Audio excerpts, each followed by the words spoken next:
o notebook? Dá para conectar. Só um minutinho, pessoal, acertando aqui. Aqui, ó.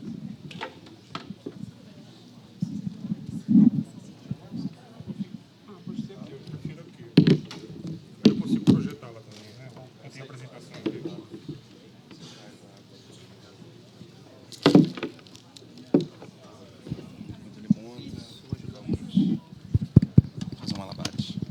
Pessoal, quem aí tem trabalhado com AI ou não conhecia?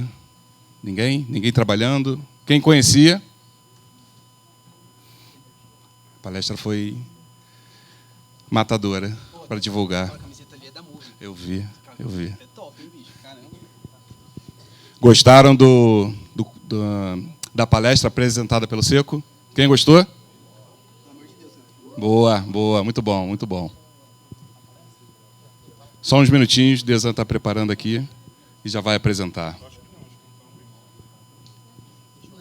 Entrou sua palestra, Desan, não sei se é do seu computador.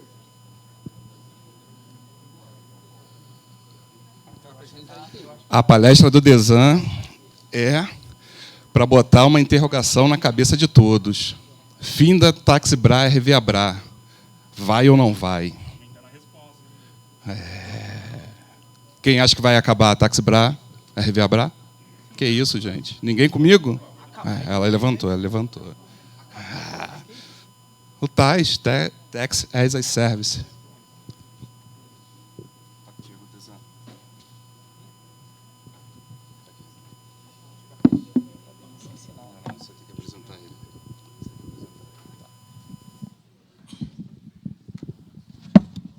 Foi ou não? Não, sem sinal. Suporte técnico.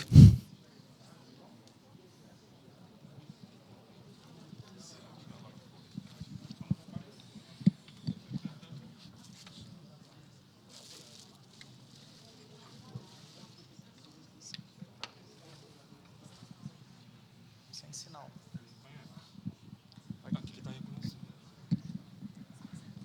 Aí ele reconheceu, né?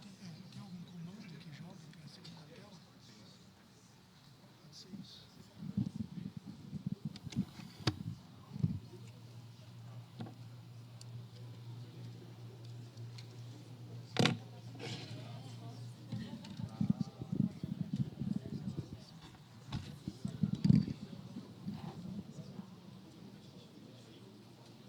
Conectou no adaptador e reconheceu.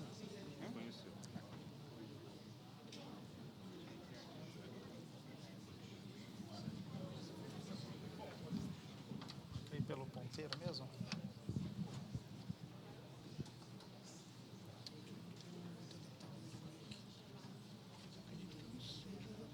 Parece que não. Se ele reconheceu, dá um comando para jogar no.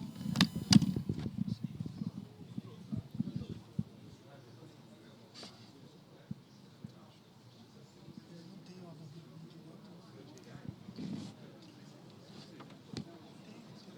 direto. Esse aqui é o Adaptador pelo. adaptador. O adaptador.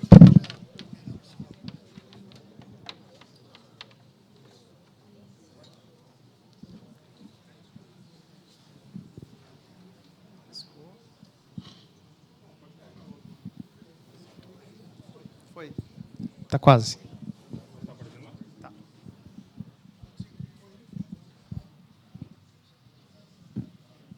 Está piscando. Ele está piscando, eu acho. Ó. Ela foi. Piscou. Acho que o cabo é muito longo.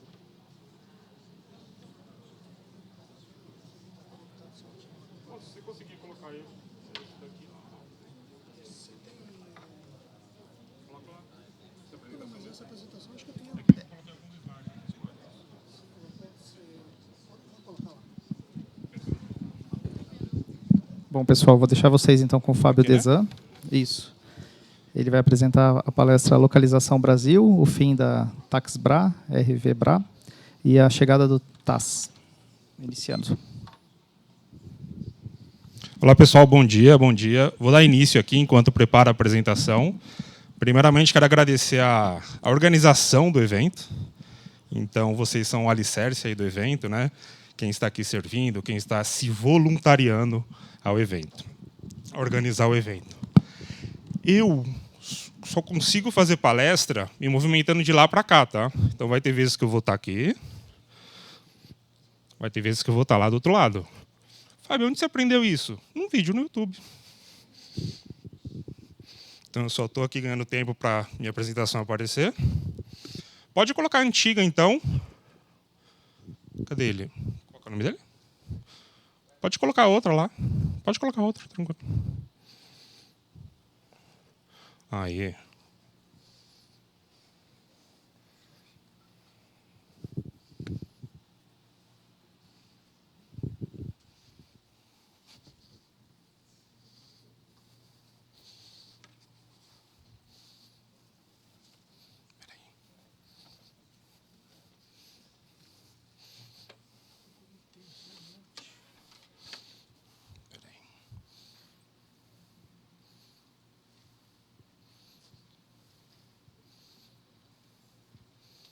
Cadê o mouse?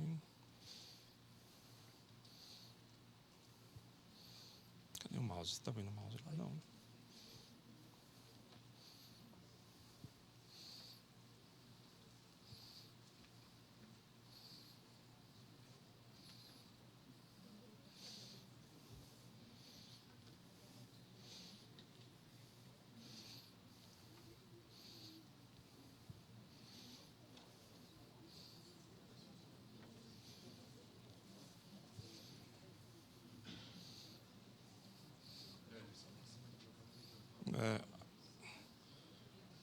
Aí, ó. Conecta aqui.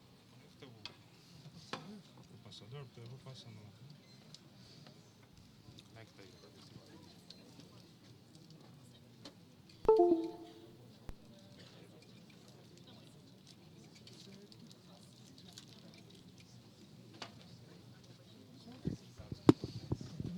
Conclui.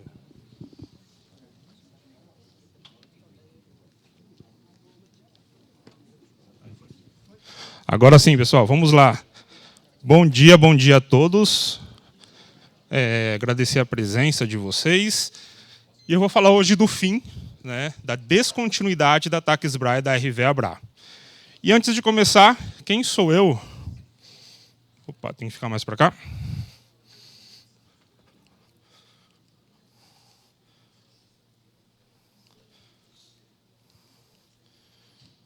Acho que...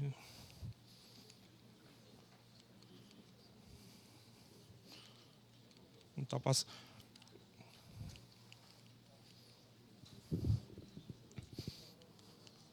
Acho que não tá.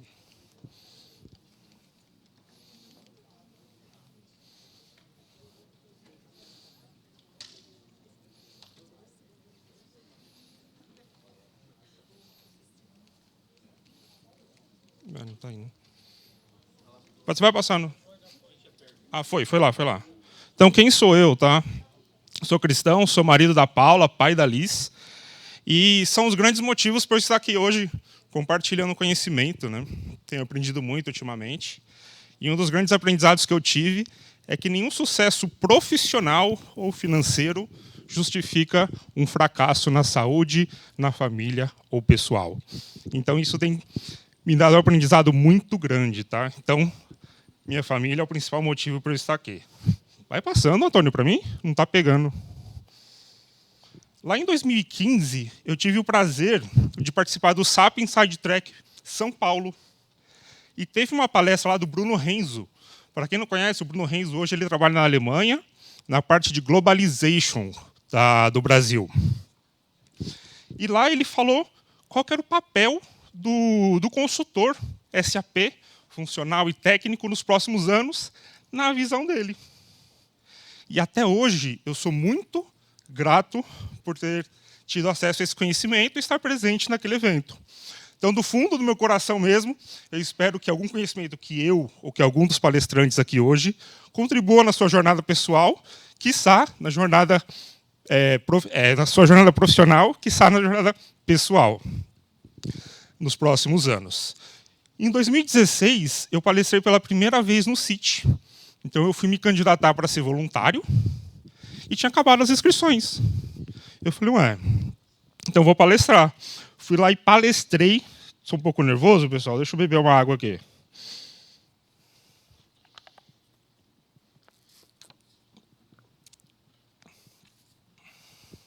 Poxa, vai dar certo.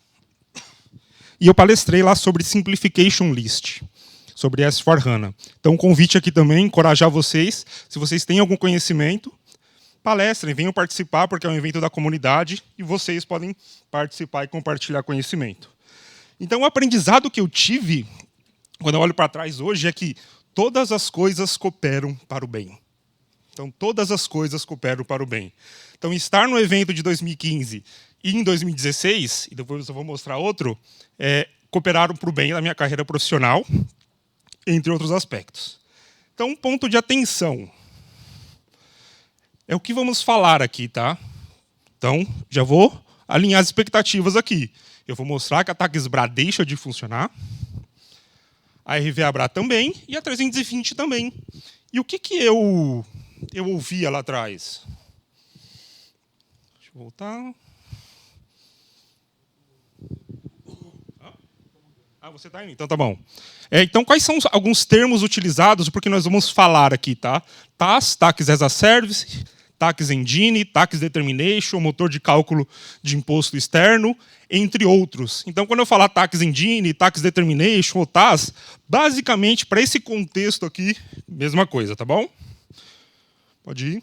E a primeira vez que eu vi o TAS funcionando foi no CIT, em 2016.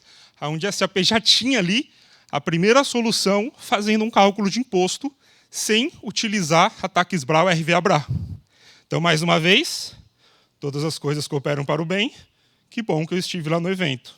Então, encorajo vocês a participarem de todos os CITs que vocês conseguirem. Tá? O que é o motor de cálculo, né? Um mercado? Então, a SAP ela não está criando um mercado. Ela não está criando uma novidade ou inovando.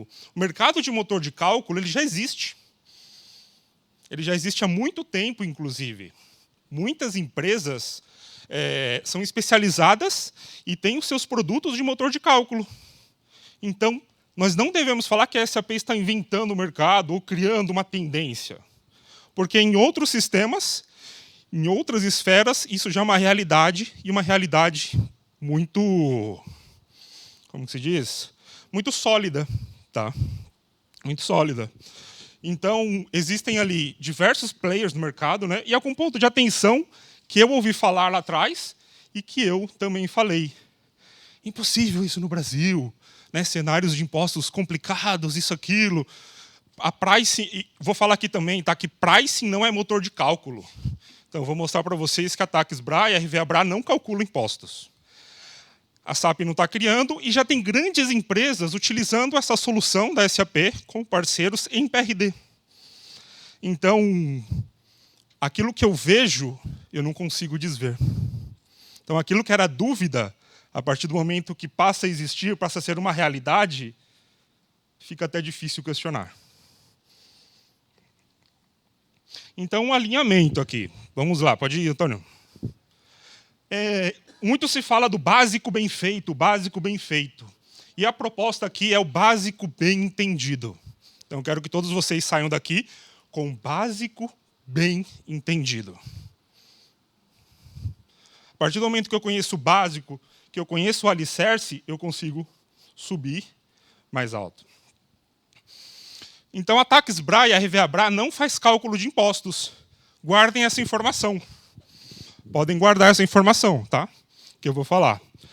Mas antes de falar do TAS, o que é um motor de cálculo externo? Na verdade, assim, o que é um motor de cálculo?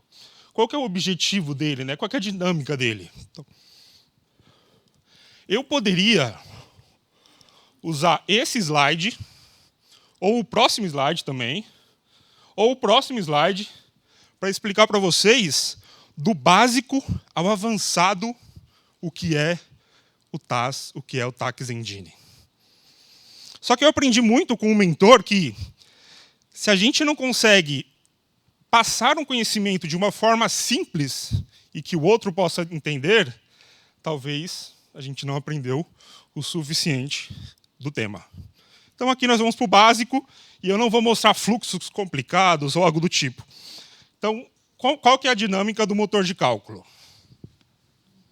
Nós temos uma operação, eu sempre uso papel A4. Até quando eu vou conversar com o usuário, vou fazer workshop, papel A4. E aqui não poderia ser diferente. Então nós temos o quê? Uma operação, onde eu preciso aqui, vamos falar, vender um papel A4. E nós precisamos nos perguntar qual é o estado de origem, qual o destino, é uma produção própria, ou é revenda, é para CPF, CNPJ, contribuinte do ICMS, qual é o NCM do material. Eu preciso pegar diversos parâmetros. Eu vou pegando esses parâmetros, depois eu vou aonde? Num lugar que é bem tranquilo, né? Lá na legislação brasileira, né? Acho que o Sistema Tributário Nacional. É esse o nome, Vini? Sistema Tributário Nacional, em todos os níveis, né? Federal, estadual, municipal, e vou verificar como que funciona o cálculo. Depois, de fato, eu vou pegar uma calculadora, vou pegar o meu valor da operação, pegar o que a legislação fala e vou calcular. A calculadora é um motor de cálculo. Os dados da legislação é um motor de cálculo combinado com a operação que eu faço. Então, aqui, trazendo um paralelo para o ECC, para o S4HANA, né, falando em private, a legislação, eu vou falar que ela é a nossa J1B Tax. Principalmente as regras de exceção.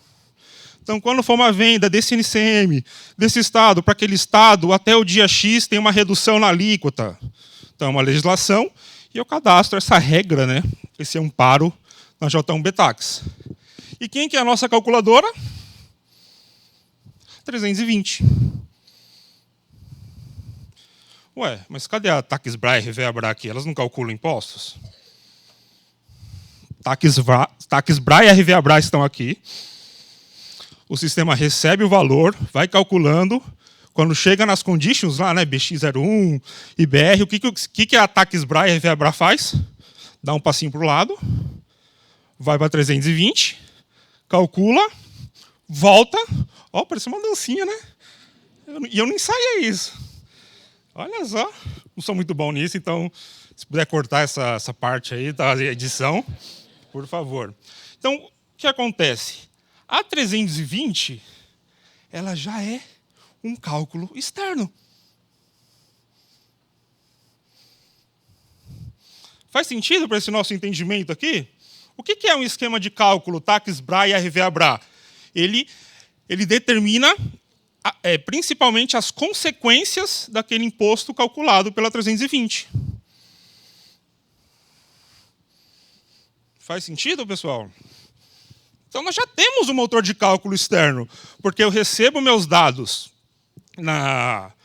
no esquema de cálculo, ele pega os primeiros grupos de condition, busca os parâmetros, né, da minha operação, volta e chama 320. Inclusive, se você entrar lá no Customize, alguns aqui vão lembrar, contabilidade financeira, IVA, impostos, tem um menu lá que é cálculo de imposto externo.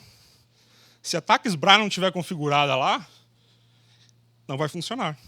Então, muitas vezes, a implementação, essa configuração fica pendente e, quando a gente vai testar, não funciona.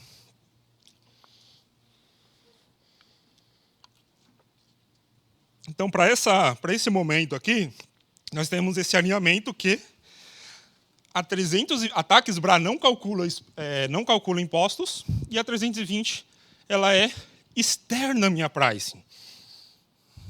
Se eu tirar a 320 ali e fazer um desenvolvimento que leia uma tabela no Excel ou alguma coisa, vai funcionar. E no final, a gente pode até falar das limitações que a estrutura da J1B Tax e a 320 traz para o cenário tributário brasileiro no SAP. Então, uma definição de motor de cálculo externo é conexão com um sistema externo para cálculos de impostos. Então, vamos entender aqui, tá, para essa finalidade, para esse nosso momento, que a 320 ela é um motor de cálculo externo. Ela que faz o cálculo. A pricing, na sua maioria, talvez 90%, ela só define o comportamento. Se eu vou tomar crédito, se eu não vou, se vai para o custo do material, se não vai, entre outras questões. Se é uma condition estatística ou não. E agora, vamos falar das principais mudanças, tá, do CBT e do TAS. Mas antes disso, eu quero que vocês se imaginem aqui, nessa palestra, vocês em um projeto de implementação de Tax Engine. Então, daqui a pouco a gente vai abrir para pergunta. Então, eu quero que vocês se coloquem em duas situações. Ou você está em uma entrevista para participar de um projeto de Tax Determination. Essa entrevista ela pode ser com uma consultoria externa ou até mesmo na consultoria que você trabalha, ou você já está no campo de batalha. Então, se coloquem nessa situação. Então, aqui, nesse momento, nós estamos em um projeto. Tá? Então, quais são as diferenças entre o CBT, vamos chamar assim, e o TAS?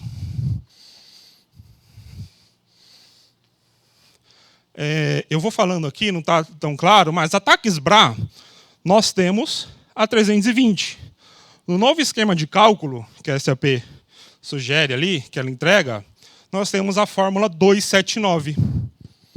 Então, poxa, se eu tinha 320, agora eu tenho a 279, a gente já entende que o motor de cálculo externo agora é a 279 da minha pricing. Se eu pegar a minha Tax Bra e mudar lá tudo de 320 para 279, a gente pode chegar e fazer a Tax Bra mesmo calcular os impostos. Mas a SAP criou uma nova pricing. Inclusive, é interessante isso, porque na implementação eu consigo fazer o quê? Trabalhar com as duas em paralelo. Eu vou dando go live faseado em processos. Dando go live faseado em processos. Para SD, eu faço a determinação da pricing. Para MM, eu posso usar aquele código de imposto alternativo, né, que foi utilizado muito nas migrações da Tax BRJ para Tax Bra. Então, mesmo conceito. Então, o motor de cálculo, TAS, falando em um ambiente private, ele não é tudo ou nada. A empresa pode, eu quero, para vendas de materiais, usar um motor externo, contratar um parceiro, e para vendas de serviço, eu trato aqui internamente. Tá? As empresas homologadas pela SAP, falando do S/4HANA Public Cloud, é a Valara e a Sovos. Mas existe também o motor da Systax, da Seidor. Isso falando no mercado SAP, tá? No ecossistema SAP. Acho que a Thomson tem também. Alguém lembra de mais algum? Mais alguma empresa que tem? A Syncro tem também. Só que isso falando só do ecossistema SAP. Mas eu posso, como que se fala? Quando a gente vai fora do ecossistema SAP e pesquisa no Google, aparecem diversos motores de cálculo de impostos. Tá?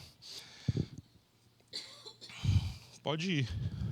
A RV Abra também ali, ó, uma mudança, tá? 320 para 279. Mesmo conceito. E aqui, né, quando a gente olha num primeiro momento, aqui a gente tem a fórmula da 320. Então, só voltando um pouco. Então, um consultor de MM e de SD que conhece de pricing, a migração dele para analisar nova pricing é tranquilo, porque se baseia ali nos mesmos princípios. A gente vai ver algumas diferenças que existem. Tá? Então, aqui, a fórmula 320, ela crua, né, vamos dizer assim, nua e crua, só ela tem mais de 800 linhas de código. A 279 tem 18 linhas aqui. É claro que por trás da 279 eu tenho mais códigos, mas por trás da 320 eu tenho muito mais códigos. Tá? Pode passar. Os códigos de impostos de MM, quando a gente trabalha também com o TAS, eles mudam. Tá? Então, a gente não tem a necessidade de ter aqui todos esses IVAs. Né? A gente trabalha, geralmente, a gente tem trabalhado, aí, principalmente nos projetos de public, com um IVA para material, um IVA para serviço, um IVA para frete e um IVA para imobilizado ali quando calcula o CIAP. Então, a gente não tem mais um IVA para isso, um IVA para aquilo, um IVA para isso, um IVA para aquilo. Por que a gente tinha, né, muito essa questão de criar vários IVAs dependendo do cenário, quando a gente não conseguia atender por outra configuração? Por conta da inteligência do motor de cálculo 320, que ele é limitado, de certa forma. Ele precisava de um novo IVA em muitos cenários. De SD, também a gente tem aqui, né, muitos códigos de impostos, depois tem os outros lá. No projeto de public, a gente tem utilizado só o 00, tá bom? E aqui a gente começa a já ver algumas diferenças, sequência de acesso.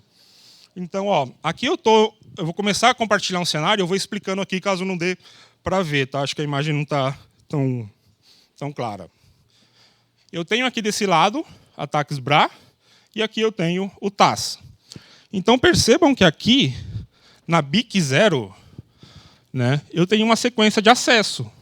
Então, o sistema vai procurar as regras e aplicar ali a alíquota, base, enfim, entre outras coisas. Já no motor de cálculo, eu não tenho essas BICs, tá? E o meu cálculo ele já vai direto para a minha condition que vai contabilizar. Tá? Eu vou explicar um pouco como que a SAP faz esse mapeamento também. Para SD, a gente tem ainda, pelo menos por enquanto, algumas BX, mas é bem possível que com a evolução do produto, as BX elas acabam de fato. Aqui é um ponto interessante. Com o TAS, ficou muito mais fácil uma coisa. Porque, ou seja, quando a gente trabalhava com a JB Tags, com a 320, de quem que é a culpa? Do SAP. Então, agora, com o motor de cálculo, ficou mais fácil encontrar um culpado. Só tomem cuidado. Porque se a culpa for um peso para vocês, o culpado pode ser vocês no projeto de TAS. Por quê? Não está calculando. Fala com o parceiro. Não está calculando. Fala lá com a Sovos, fala com a Syncro, fala com a Valara. Mas aí eu quero falar para vocês. Esses parceiros, eles não têm uma linha de código dentro do SAP para fazer o cálculo de impostos. Então, como que eu vou responsabilizá-los? O que pode acontecer é, eu te enviei a informação A e você precisaria me devolver a informação B. E por que você está devolvendo B1? Aliás, B1, né? Business One aí. Acho que vai dar uma movimentada no mercado. Fiquem de olho nisso, tá, pessoal? Que o mercado ele tende a ter bastante dinâmica aí no futuro. B1, Business One. Talvez isso não veio à toa aqui na minha cabeça. Então, cuidado para não procurar muito culpado. Porque, às vezes, a culpa não está no parceiro, está no SAP, e, às vezes, a culpa não está no SAP, está no parceiro. Então, por isso que, quando a gente entende o básico, a gente pede ajuda para a pessoa certa. Porque antes, né, o que acontece? Antes, atualmente, né, quando a gente pega uma solução de parceiro, então, Guepardo, uma solução mais fiscal, né, eles instalam um add-on dentro do SAP da empresa, e vai request, às vezes tem os namespaces lá, e faz tudo dentro do SAP. Só que antes de falar de JSON, eu vou explicar um pouco a dinâmica para a gente entender o porquê que não tem nada do parceiro dentro do S/4HANA. Tá? Alguém tem alguma pergunta? Só para a gente fazer enquanto eu bebo aqui? Uma pergunta, por enquanto?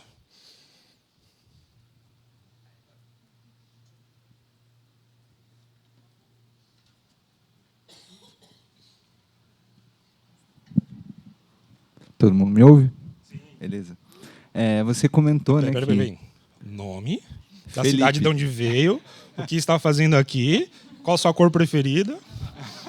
Brincadeira, Felipe, vamos lá. Então, eu sou o Felipe, sou de Itapira, aqui perto de Campinas, aqui no interior. Eu trabalho com MM, né, mas também me aventuro aí, às vezes, com o pessoal de SD aqui, para a gente entender a parte da J1B Tax e tudo mais. Você comentou que com o TAS, o número de IVAs ele é reduzido. Hoje em dia, nos IVAs, a gente tem lá dentro as amarrações, IC1C, ICOP e tudo mais. esse tipo de amarração, falando de TAS, ele fica do lado do motor? Por isso que a gente consegue reduzir o número de IVAs, por exemplo? Porque, ótima pergunta. Então, assim, por que eu não preciso de tantos IVAs, sendo que um IVA ele determina a minha contabilização, ele determina outras questões, né, e cenários? Porque, assim, quem vai definir se vai ter DIFAL naquele cenário é o parceiro. Então, quando tem DIFAL, o parceiro ele envia para mim o ICMS normal, ele vai me enviar um valor de ICMS normal, e ele vai enviar lá ICMS DF. Quando eu recebo essa informação no SAP, o que o SAP faz? Atribui o valor de ICMS em ICMS e o valor do DIFAL nas conditions de DIFAL. Então, quando o motor de cálculo me responde, ele responde todos os impostos incidentes naquela operação e eles são diferenciados. Aí, quando o SAP recebe essa informação, ele manda para lá ou para cá. Tá? E, aproveitando a sua pergunta, o motor de cálculo ele não olha para a contabilização. Ele fala assim, ó, calculei o DIFAL. Precisa contabilizar? Aí é dentro do SAP. O SAP que vai determinar essa regra. Às vezes eu posso receber esse valor do DIFAL em uma condition, criar uma outra condition Z na minha pricing para transferir esse valor daqui para lá, para contabilizar no cenário específico do cliente. Tá? E é interessante, eu vou falar no JSON e vou entrar mais nessa parte aqui, porque vai fazer sentido. Então, o que é o JSON, né? O request e response? Então, quando eu crio uma ordem de vendas, um pedido de compras, alguma operação que eu aciono o motor de cálculo, o sistema, o SAP, ele envia uma solicitação para calcular impostos. Ei, Vinícius, calcula para mim aqui, ó, serviços, esse é o valor, esse é o CNPJ, esse é o município de origem, município de destino, o serviço foi prestado aqui, nesse outro município. Aí o Vinícius vai lá, pegar a calculadora dele, calcular e devolver para a gente. Então, o SAP faz essa solicitação. O que acontecia antes? Inclusive, tem muitos clientes de SAP que já utilizam motores de cálculo, da própria Valara, da própria Sovos. Só que antes era tudo desenvolvido, esse parâmetro de request. Eu desenvolvia uma fórmula aqui, mapeava todos os campos e fazia a solicitação para o cliente. Só que agora com o TAS, esse é um grande ponto, a SAP ela criou um padrão dessa request. Então, o que é interessante até? Esse arquivo que sai do SAP, ele é padrão. Então, eu posso conectar ele com diversos sistemas. Tá? Eu não preciso... estou trabalhando aqui com um motor de cálculo, quero mudar, então o padrão ele segue o mesmo ali. Então, e o resultado é o que o motor ele faz. Tá? Então, a transação gera um JSON, o motor de cálculo faz o cálculo e o resultado volta aqui para o SAP. Então, aqui eu tenho um exemplo. Ó. Eu tenho o payload de solicitação e o payload de resposta. Então, isso daqui é o SAP enviou para o parceiro. Quem monta essa estrutura aqui é o SAP. Então, a fórmula 279, ela que monta essa estrutura, a gente vai ver um pouquinho ela destrinchada. Depois, o parceiro devolve nessa estrutura aqui. Então, essa estrutura ela é padronizada pela SAP. Então, por exemplo, cada parceiro hoje ele tem o seu template de receber as informações e de devolver. Só que o que acontece? O parceiro está aqui no meio. Ele recebe a informação nesse padrão, ele converte para o padrão dele, aí ele tem o resultado dele, e quando ele devolve para o SAP, ele tem que devolver nesse padrão.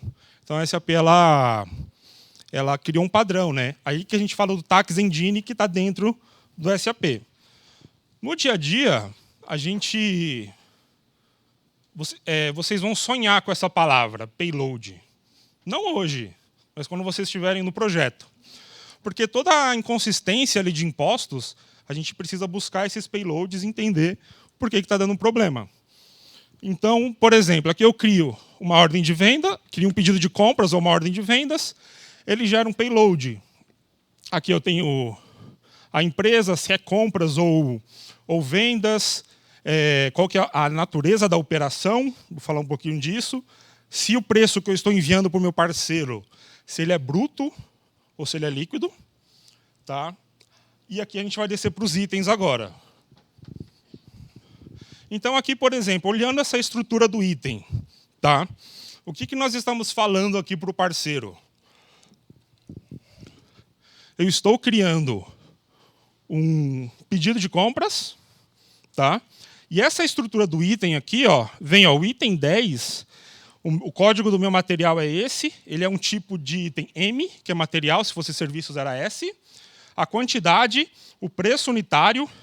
Então, aqui, ó, o SAP já enviou com acho que 12 casas decimais. Então, se o parceiro tiver a capacidade de tratar isso, a gente vai ter ali um ganho já nos arredondamentos. Tá? Aconteceu até essa semana em um cliente. E depois aqui nós vamos ter a classificação desse material. Então, aqui ele fala qual que é o NCM, tá? Porque é um material. Se fosse um serviço, ele vai colocando outras características aqui, outras classificações. Pode passar. Aqui eu tenho os locations. Os locations é de quem que eu estou comprando, ship from, e para onde que vai ser a entrega, nesse caso de material. Então, ele manda ali o endereço, né, os dados cadastrais básicos dos intervenientes, né, comprador e vendedor, tomador e emitente. E mais abaixo, nessa estrutura aqui de parceiro, tem todas as informações do parceiro. Aí aqui é um ponto importante, porque eu preciso informar para o meu parceiro se esse fornecedor que eu estou comprando é do Simples Nacional. Se esse cliente que eu estou vendendo, se ele é um órgão público. Então, eu preciso ter os meus dados mestres bem apurados, tá? Para que essas informações elas sejam preenchidas corretamente no payload. Qual que é o tamanho da empresa, uma grande empresa, se ele é contribuinte do COFINS, aqui o código, né, do domicílio fiscal. E aqui tem mais informações ainda.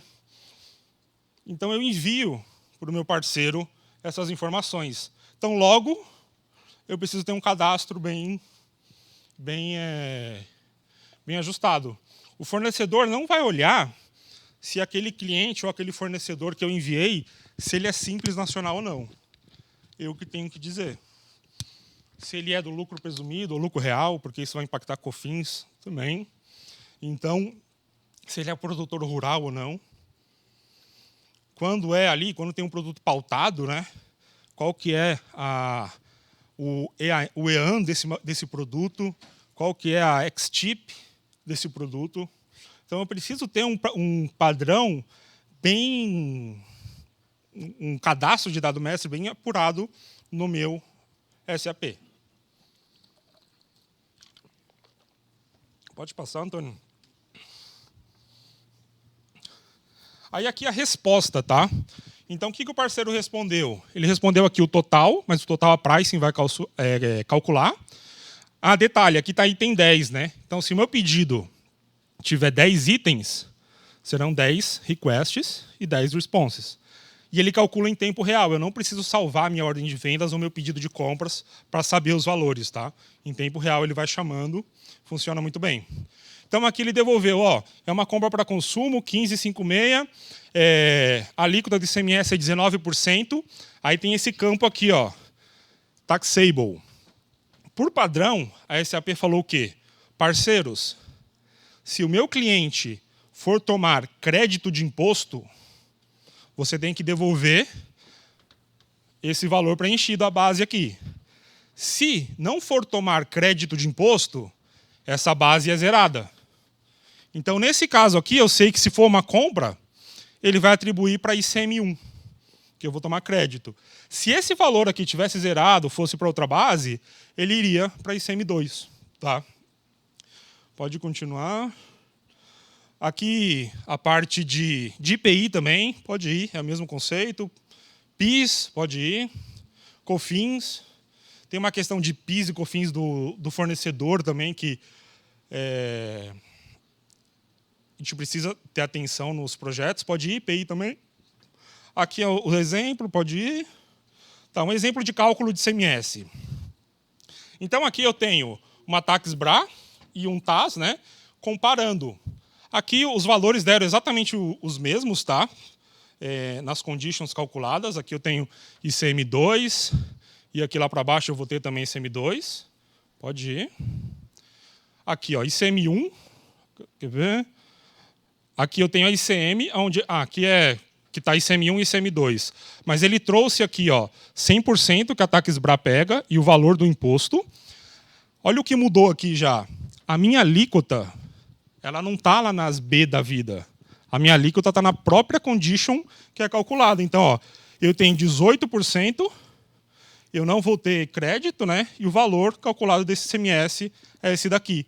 Então, eu não preciso mais daquelas conditions que lê a J1B Tax, porque quando o parceiro me devolve, eu já atribuo na condition final, nas que são ativas no IVA, de certa forma. Pode ir. Aqui tem um exemplo interessante, um exemplo de compra. Então, quando a gente fala da J1B Tax, de certa forma, para calcular o ICMS, claro que aqui a gente tem diversos cenários, né? Nós temos 1, 2, 3, 4, 5, 6, 7, 8, 9, 10, 11 conditions. Então, eu tenho 10 conditions, de certa forma, no meu esquema de cálculo, para, no final, calcular o meu ICMS. Quando eu trabalho com TAS, eu tenho uma condition só. Porque todos esses parâmetros aqui, ó, a lei do imposto, a CST, a taxa do ICMS, o parceiro que calcula para mim. Então, a gente reduz a pricing ali. Então, a condição ICM, né? Então, eu enviei para o meu parceiro, inclusive no meu envio, eu preciso falar, ó, essa compra eu estou fazendo para consumo. Essa compra eu estou fazendo para revenda. Então, com base nisso, o parceiro já sabe lá que ele vai definir se eu tenho crédito ou não. Então, aqui, como eu enviei que é para consumo, para industrialização, ele devolveu o valor tributado e atribuiu a ICM1. Pode ir. ICM2, eu enviei que é consumo, ele devolveu o valor não tributado e atribuiu a ICM2. Tá? Então, aqui um exemplo da ICM1. Ó, o sistema foi pegando as alíquotas e os valores e atribuindo nas conditions. Então, via de regra, tá? Se a gente for fazer um paralelo, cada linha dessa daqui, ó, que o parceiro responde para a gente, ela representa uma condition na TACS BRA. Porque eu tenho uma condition para falar base excluída. Eu tenho uma condition para falar se eu tomo crédito ou não. Eu tenho uma condition para falar se eu tenho alíquota. Então, de certa forma, fazendo um paralelo, cada linha dessa aqui na resposta do parceiro é uma condition na TACS BRA. Pode ir. Aqui, ICM2. Aqui, tudo isso está no código. Tá? Quando a gente fala aqui, aqui é o código, tá? O debug. E quem for para o projeto public e gosta de debugar, então é Eclipse, tá? Bastante Eclipse. A gente utiliza ali, mas no private, no on-premise, a gente consegue debugar. Não dá para olhar tanto aqui, não dá para ver tanto, mas aqui a SAP está determinando o tipo de imposto. E o que a SAP faz? Aí, trazendo aqui um ponto. Sabem aquela tabela de mapeamento das condições para o fiscal, para a nota fiscal? Eu tenho aquela tabela de MM e eu tenho aquela tabela de SD. Tá? Então, se eu pego uma condition e CAP, tá? Ou uma ICM1, enfim, o que o sistema vai fazer? A TACS BRA, ela calcula ali, guarda esse valor na pricing, então guardou ICM1. Depois, quando a gente vai escriturar a nota fiscal, o que a TACS BRA, RVA BRA faz, de certa forma? Lê aquele mapeamento e fala assim, opa, qual que é o meu tipo de imposto ICM1? Qual que é a minha condition de alíquota? Aí ele vai lendo a minha pricing e fala assim, a minha condition de alíquota é essa. Então ele pega o meu mapeamento e vai atribuindo lá na nota fiscal. Então, ou seja, eu parto do meu esquema de cálculo, minhas conditions calculadas, aqui na TACS BRA e RVA BRA, e quando eu vou escriturar, o sistema verifica esse mapeamento e coloca nas conditions finais ali. para escritura, coloca nos tipos de impostos e conditions e nas colunas, né? Outros, excluídos, lá na nossa nota fiscal. Se eu já tenho esse mapeamento que funciona, o que a SAP fez? Quando ela pega a resposta do parceiro, aí existe um padrão e existe esse código, a SAP pega o parceiro, aí o parceiro envia lá, por exemplo, ICMS sem crédito. Aí a SAP no código ela fala, quando é ICMS crédito 0, né, no payload, ele atribui ICM2. Aí antes de calcular aqui na pricing, o que a SAP faz? Opa, deixa eu ir lá ver meu mapeamento de nota fiscal. Quais são as conditions que eu tenho que popular no meu novo esquema de cálculo. Então, inverteu a forma como o SAP calcula ali as conditions. Então, a fórmula 279, ela vai chamar o parceiro uma vez, ela recebe a resposta, aí ela vai primeiro no mapeamento de nota fiscal, verifica ali os meus mapeamentos, por exemplo, a ICAP, quando a gente fala em SD, ele recebeu lá ICMS, né, ICMS, DF, eu acho, ou DP. Aí ele vai lá, pega a ICAP, procura a ICAP. Opa, qual que é a condition de base da ICAP? BX9T. Aí o que ele faz? Volta para o meu esquema de cálculo e atribui aquele valor do payload na BX9T. Aí depois da BX9T tem uma condition de offset. Então, o cálculo já vem, eu vejo como que é esperado minha escrituração fiscal e atribuo no esquema de cálculo. Eu achei interessante essa parte, eu gostei. E eu queria abrir agora para perguntas. A gente tem um minutinho aí, 2, mas queria agradecer a participação de todos, muito obrigado. Obrigado à organização, ao convite. Vamos lá que tem mais palestra pelas frente. Alguém tem alguma pergunta? Vini? Aí. Para o TAS, ECC lá atrás, bem antes. ECC. Não, bacana, porque eu tenho dúvida mesmo, eu já implementei no passado, mas eu não lembro. Talvez você vai ter que aplicar mais notas, coisas do tipo, mas BCC tem bastante coisa. Show. Não tem tanto uma limitação. Obrigado. Acho que lá ia fazer uma pergunta.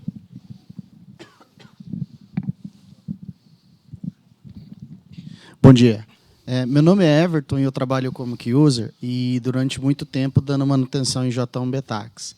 Ficou claro que o motor de cálculo está fora, mas por vezes a gente tem que ficar trabalhando aquelas exceções e pelo que eu vi a gente tem que mandar muita informação do SAP para o TAS. Como que fica essa questão de exceções ali na J1BTax e algumas vezes inclusive nas VKs da vida, que a gente trabalha com essas condições? Existe uma redução desse esforço e passa a ser feito no TAS ou não? A gente ainda vai ter que continuar tendo essas exceções aqui do nosso lado. Everton? Isso, Everton. Faz sentido a pergunta do Everton, gente? Total, né? Então, obrigado pela pergunta, Everton, porque eu tenho a oportunidade de trazer aqui esse ponto. Então, quem é responsável pela manutenção da J1BTax? A empresa. No motor de cálculo, eles têm uma equipe que fica lendo as mudanças lá da tributária. Por exemplo, a Sovos já tem até as regras da reforma tributária. Elas já têm lá. Então, se é uma regra, um amparo, que ele é legal para todo mundo, né, do Brasil, se não é uma liminar, né, às vezes específica para um CNPJ, ou se a empresa tem um entendimento diferente, aí a questão muda. Então, primeiro momento, na Sovos, na Valara, mais de 20 mil regras lá, 20 mil amparos, que condizem a 500, 1 milhão de regras. E se tem um amparo que a empresa tem uma liminar ou algo do tipo, aí lá no meu parceiro de negócios, eu entro lá e crio essa regra. Então, por exemplo, quando eu vender para esse cliente for esse NCM, eu quero reduzir a minha base de cálculo. Então, eu não crio... eu crio regras lá com base no meu entendimento da legislação. Então, o parceiro ele tem acesso à plataforma, né, do motor de cálculo e eu crio regras lá. O interessante é que, assim, hoje, quando eu cadastro uma exceção na J1BTax, geralmente pode virar um caos. Por quê? Porque uma exceção da J1BTax, ela determina até 10 conditions. Ela determina a base, a alíquota, a origem, um monte de coisa. O bom do parceiro é que eu posso criar uma regra para que naquela situação ele mude, por exemplo, a base do ICMS. Mas a alíquota, ele vem da regra geral, da legislação geral. Então, na J1B Tax, a gente tem que, quando a gente cadastra uma regra, essa regra vai lá e coloca base de cálculo, alíquota, entre outras coisas. Então, eu tenho uma regra para determinar 10 comportamentos. Nos motores de cálculo, eu tenho uma regra para determinar 1. Então, isso vai se potencializando. Tá? Obrigado pela pergunta, Everton. Agradeço, obrigado. Ah, joia. Pessoal, muito obrigado. Vamos agora para o COF. Obrigado, Desan. Acho que Obrigado. só um recadinho aqui, pessoal. Agora é o COF, né? Agradecer novamente aos patrocinadores aí do evento. O café mudou de lugar, tá? Ele está indo bem reto aqui em frente a esse bloco aqui, não está onde vocês foram credenciados.